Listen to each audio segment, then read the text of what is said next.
Most people are living their lives in a reactive state, automatic reactive state. So we're in this repetitive cycle over and over and over and over. We react to the same things, we behave the same way, we eat the same foods, we dress the same way, just to maintain that homeostasis and comfort zones. And we've never been taught. Like when were we taught it as kids? Like, here are your 6 core emotions. Here's the way you deactivate, your stress center or fear center. Here's how you activate your imagination center. Here's how you have more focus. Here's how you develop a new belief. Here's how you develop a new habit. Here's how you release one. We haven't been taught that. We've been told they're important things, but we haven't been given the tools, and then we haven't practiced the tools enough to be able to make them part of our unconscious competence brain. Let's say you've been ill long enough, you've had health problems long enough, and you say, that's it, that's over. I'm going to now start a program. You don't have to really revolutionize your whole health life. Just start with an apple a day. You say, well, is it that simple to change your health life? And the answer is yes. The key is just to start. Come on, you don't have to radically do something. You can gain momentum and make changes as you go. Just start. Here's what happens when you start a new direction.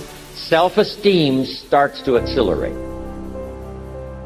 Procrastination is the lion growing in you. I'm going to tell you what I mean in a moment. But essentially, you're becoming a man and you're moving into a new phase in your life where you're beginning to say, no, I won't. Every time you set this big goal, you never get it accomplished because you never break it up in manageable pieces. That's it, I'm talking about procrastinating. You still have time. Don't quit. Don't give up. Still have time. You can do it. You can make it happen, but you can't do it procrastinating. You can't do it talking about it, all right? So I just want to go back and recap because I want to make sure you hear what I'm saying. But I dare you, I double dare you to do exactly what you said you were going to do when the year started because it's not too late.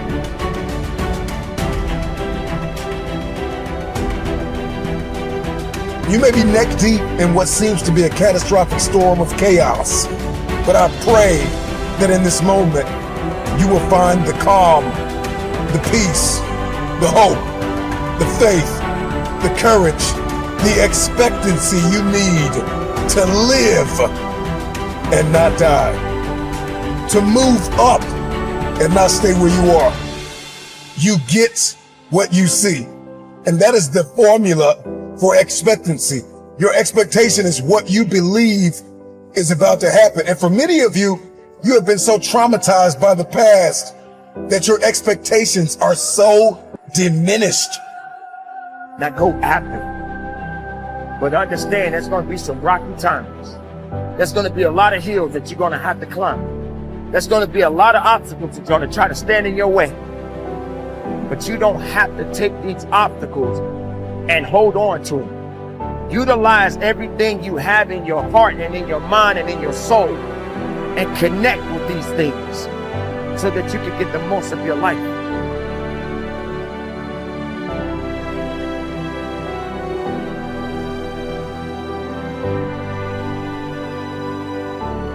To sustain motivation, you have to do 2 things you probably already know. First, you have to focus.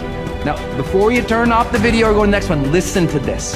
A lot of people have that initial desire, but they don't look at their goals every single day.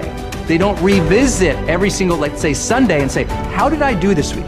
How did I do in my health, in my relationships, in my career? How did I do with my finances? How did I do with any other goals that I set up?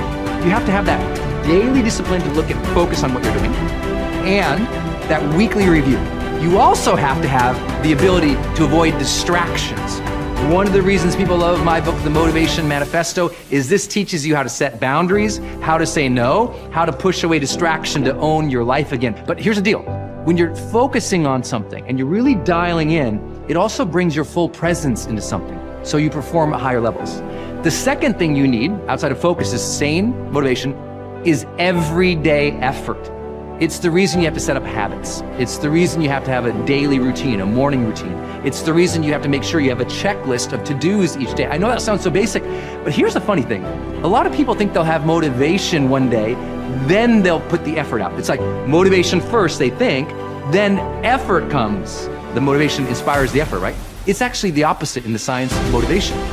It's with daily effort that motivation comes. I like to tell people this: with momentum comes more motivation. Don't wait for the motivation to go out and take action. Actually, take action first, because just a little bit of progress, a few quick wins, drops dopamine into the brain. We start feeling good and rewarded for our behavior, and suddenly we find ourselves more motivation. So here's the thing: set 3 goals each day. Knock off each of those 3 goals. If you just did that each and every single day, you'd start feeling more personal power and you'd start getting ahead.